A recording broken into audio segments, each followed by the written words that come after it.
এইদিকে কি আপনাদের? এই এরিয়া তো আপনাদের মধ্যে পড়ে না। আরে ভাই, ভয় পাওয়ার কিচ্ছু নাই। এরিয়া দখল করতে আসিনি।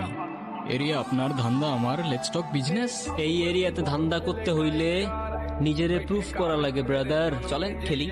এত চাপ নিতে পারবি? এটা সমুদ্রের তলা, শুধু চারিদিকে পানি। ওই দেখ দেখ, ওরা করতে আইছে ধান্দা, দুইটা নতুন আমদানি। আমার হোমিজ আমার সাথে। দেখ, আমি তোর পথের কাটা। এখানে ডিল করতে আসছোস, মাসে কত কামাস কাকা? আগুন লাগাইতে ব্রো, বাংলায় আমার ধান্দা চলে। আমরা নতুন আমদানি। ভাই চোখ খুলা দেখ, আমরা সলিড খানদানি। এতে কোন ঝাটের মাল, তুই কোন ঘাটের পানি? হ্যাঁ, আমার এক শটেই খাতাম, তোরে পরাবো জামদানি। তোর হোমিজ আমার পাংখা, আমার গানে নেয় ফিল। ব্রো মাইন্ড করিস না, নে ক্যান্ডি খাচ্ছিল।